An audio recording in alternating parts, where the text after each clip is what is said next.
สวัสดีค่ะทุกคน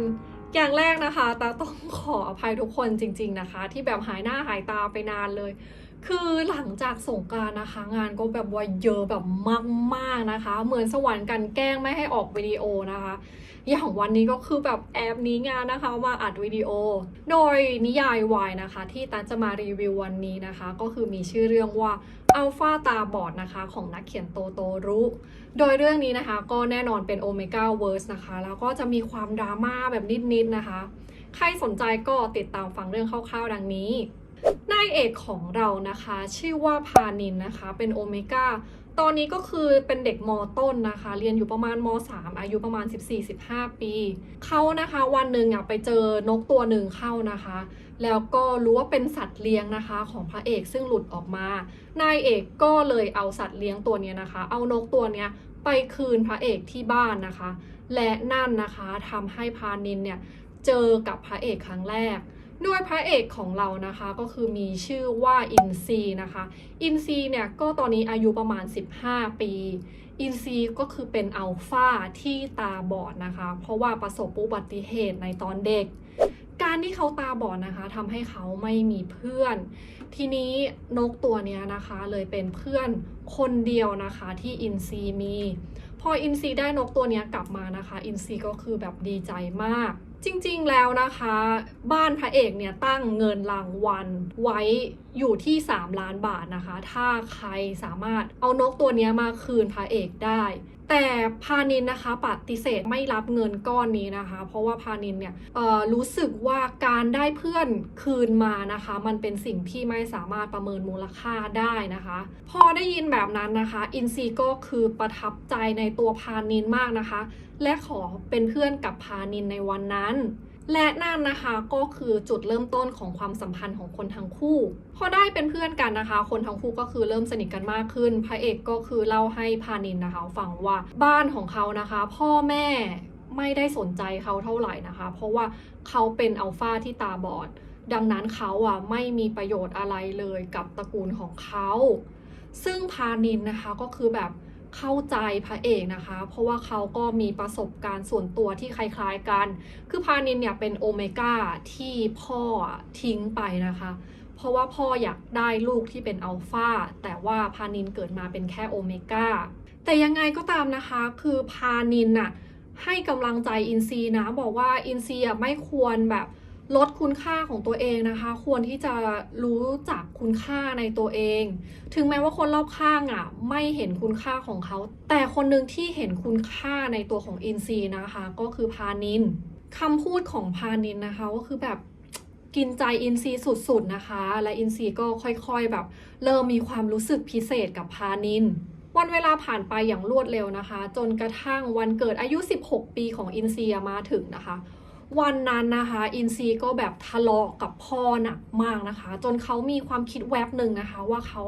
อยากที่จะฆ่าตัวตายและในตอนนั้นเองนะคะคือแบบพานินก็โทรมาพอดีพออินซีได้ยินเสียงพานินนะคะเขาก็คือเหมือนแบบเฮ้ยได้สติขึ้นมานะคะแล้วก็รู้ว่าเฮ้ยอย่างน้อยยังมีพานินอีกคนหนึ่งนะคะในโลกนี้ที่เห็นคุณค่าของเขานะคะและเขาก็ไม่ควรที่จะฆ่าตัวตายตกเย็นวันนั้นนะคะพานินมาเซอร์ไพรส์วันเกิดพระเอกนะคะแล้วก็เอาเค้กก้อนหนึ่งมาให้นะคะซึ่งพระเอกก็คือรู้สึกแบบซาบซึ้งใจมากนะคะเพราะว่าที่บ้านเขาไม่มีใครฉลองวันเกิดให้กับเขาเลยดังนั้นนะคะคืออินซีก็เลยรู้สึกว่าการที่เขามีพานินอยู่ตรงเนี้ยนะคะเป็นของขวัญวันเกิดที่ดีที่สุดเลยนะคะที่เขาได้รับมาหลังจากนั้นไม่นานนะคะอินซีก็ชวนพานินไปเที่ยวทะเลนะและในวันนั้นนะคะอินซีก็แบบตัดสินใจสารภาพรักพานินนะคะและนายเอกก็คือแบบมีใจตรงกันนะก็เลยตอบตกลงนะคะเป็นแฟนกับอินซีทุกอย่างนะคะเหมือนจะไปด้วยดีนะคะแต่แน่นอนว่านะคะความสุขเนี่ยอยู่กับคนทั้งคู่ไม่นานนะคะ วันหนึ่งนะคะก็คือว่าอินซีแบบป่วยหนักมากนะคะจนต้องเข้ารับรักษาตัวที่โรงพยาบาลนะคะแล้วก็ต้องเข้าไปอยู่ในห้อง ICU พอพานินได้ยินข่าวนะคะก็คือรีบไปเยี่ยมพระเอกนะคะที่โรงพยาบาลแล้วก็ไปเยี่ยมทุกๆวันเลยนะคะวันหนึ่งนะคะในที่สุดเนี่ยอินซีก็ฟื้นนะคะได้สติขึ้นมาแล้วหมอก็ทำการวินิจฉัยตรวจร่างกายต่างๆนานานะคะแล้วเขาก็ลงความเห็นว่าการที่อินซีปวดหัวหนักมากนะคะจนต้องเข้ามาอยู่ในห้อง ICU เนี่ยน่าจะเกี่ยวข้องกับเรื่องของดวงตาของอินซีนะคะและก็แนะนำนะคะให้อินซีไปรักษาตัวที่ต่างประเทศโดยหมอนะคะก็คือยังบอกอีกว่าอินซีมีโอกาสที่จะได้รับการมองเห็นกลับมาอีกครั้งหนึ่งนะคะถ้าไปรับรักษาตัวที่ประเทศเยอรมนีแต่ผลข้างเคียงของการรักษาตัวครั้งนี้นะคะก็คือว่าเขาอาจที่จะสูญเสียความทรงจำนะคะอาจจะบางส่วนหรือทั้งหมดไปเลยหลังจากคิดทบทวนนะคะอินซีตัดสินใจปฏิเสธคำแนะนำของหมอนะคะเพราะเขาไม่อยากสูญเสียความทรงจำที่เขามีกับพานินพอแม่ของพระเอกได้ข่าวนะคะว่าพระเอกตัดสินใจไม่ไปรับการรักษาตัวที่ต่างประเทศนะคะแม่ของพระเอกเนี่ยก็เลยตัดสินใจไปขอร้องพานินนะคะให้ไปพูดคุยโน้มน้าวพระเอกให้เข้ารับการรักษาตัวหลังจากคิดทบทวนอยู่หลายวันนะคะในที่สุดพานินก็ตัดสินใจเข้าไปคุยกับอินซีเรื่องการรักษาตัวของเขาพานินนะคะก็คืออยากให้อินซีเข้ารับการรักษาตัวนะคะอยากให้อินซีได้มีโอกาสมองเห็นอีกครั้งหนึ่งนะคะแม้ว่าในใจลึกๆของเขาพานินจะรู้สึกเจ็บปวดนะคะที่สุดท้ายแล้วคนทั้งคู่เนี่ยก็คือต้องแยกจากกันและอินซีอาจจะจำเขาไม่ได้เลยพานินได้ให้คำมั่นสัญญากับอินซีไว้นะคะว่าคือเขาจะรออินซีกลับมานะคะและเขานะคะจะพยายามทำให้อินซีจำเขาให้ได้อีกครั้งหนึ่งนะคะถ้าอินซีสูญเสียความทรงจำระหว่างคนทั้งคู่หลังจากนอนคิดมาทั้งคืนนะคะสุดท้ายอินซีก็ตอบตกลงนะคะว่าจะไปรักษาตัวที่เยอรมนีนะคะเพราะเขาคิดว่าเขาอยากเป็นอัลฟาที่สามารถที่จะปกป้องนายเอกได้นะคะโดยที่ตอนนี้นะคะเนื่องจากว่าเขาตาบอดนะเขาก็ไม่สามารถปกป้องพานินได้1 อาทิตย์หลังจากนั้นนะคะคืออินซีก็เลยเดินทางไปที่เยอรมนีนะคะในช่วงก่อนที่จะเข้ารับการผ่าตัดนะคะคนทั้งคู่ก็ยังแบบติดต่อกันยังโทรหากันมีส่งเมสเซจกันนะคะแต่หลังจากที่พระเอกเข้ารับการผ่าตัดแล้วนะคะนายเอกก็ไม่ได้รับการติดต่อจากพระเอกอีกเลยนะคะนายเอกก็คือเฝ้ารอนะคะโทรศัพท์รอเมสเซจจากพระเอกนะคะจากวันเป็นเดือนนะคะจากเดือนเป็นปีจาก1 ปีเป็น2 ปี3 ปีไปเรื่อยๆจน7 ปีนะคะก็ยังไม่มีการติดต่อใดๆจากพระเอกเลยพานินก็ได้แต่เฝ้าคิดถึงอินซีนะคะแล้วก็รู้สึกเจ็บปวดที่อินซีไม่มีการติดต่อมาหาเขาเลยทางฝั่งของพระเอกนะคะก็คือหลังจากตื่นขึ้นมาจากการผ่าตัดพระเอกก็คือจำใครไม่ได้เลยนะคะแต่เขาก็คือจำลางๆได้ถึงชื่อหนึ่งนะคะซึ่งก็คือชื่อพานินแล้วพอตื่นขึ้นมาก็ถามหาคนชื่อนี้นะคะแต่ที่บ้านของพระเอกนะคะกลับให้คำตอบพระเอกว่าคนชื่อนี้นะคะชื่อพานินได้ตายจากพระเอกไปแล้วตัดกลับมาที่ปัจจุบันนะคะตอนนี้พานินอายุ20ย่าง21 ปีนะคะก็เป็นนักศึกษาคณะสถาปัตย์นะคะปี4แล้วเขาก็ต้องไปฝึกงานที่บริษัทหนึ่งโดยโปรเจกต์ที่พานินรับผิดชอบระหว่างการฝึกงานนะคะก็คือการออกแบบตกแต่งภายในนะคะของบริษัท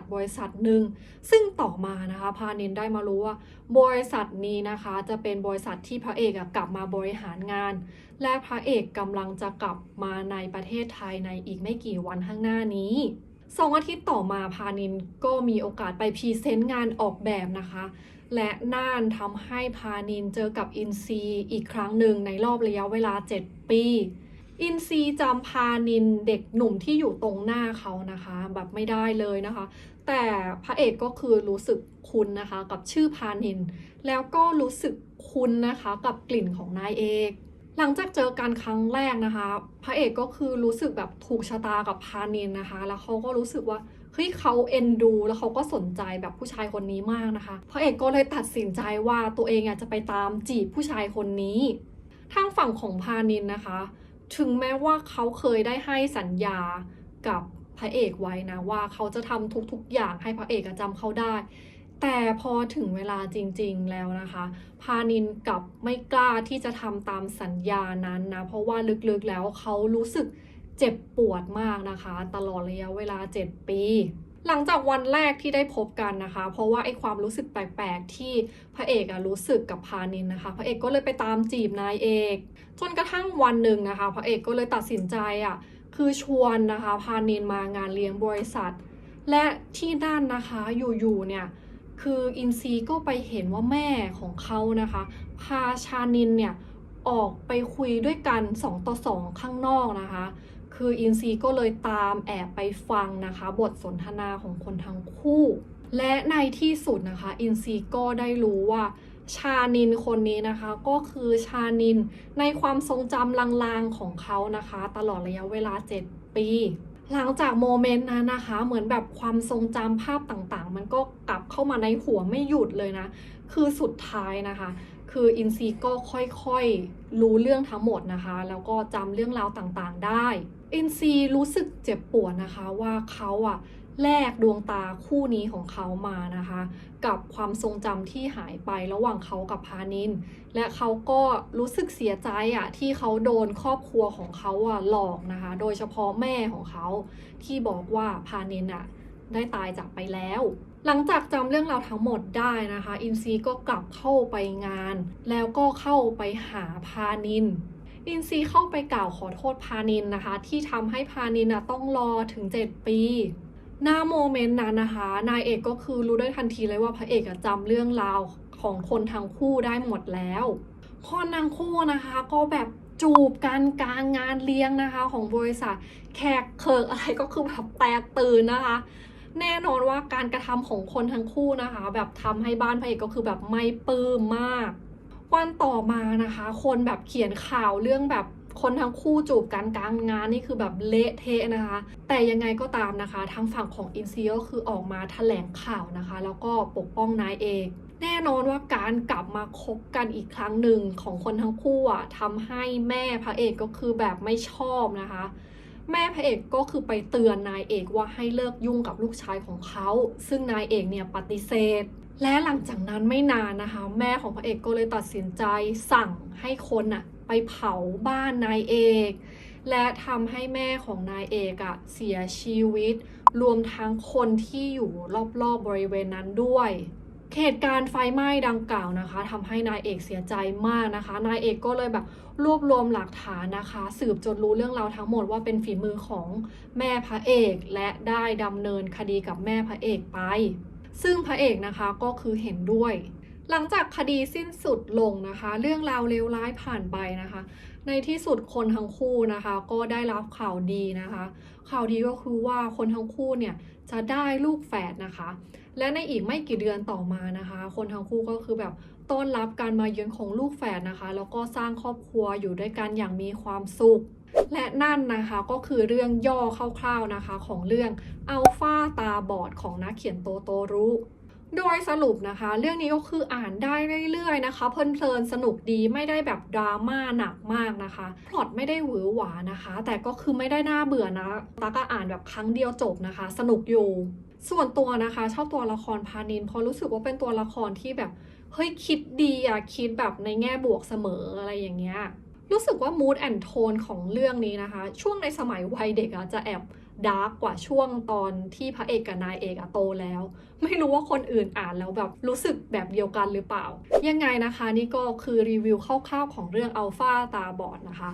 วันนี้ก็เอาไว้แค่นี้ก่อนแล้วพบกันใหม่ในคลิปวิดีโอหน้าค่ะบ๊ายบาย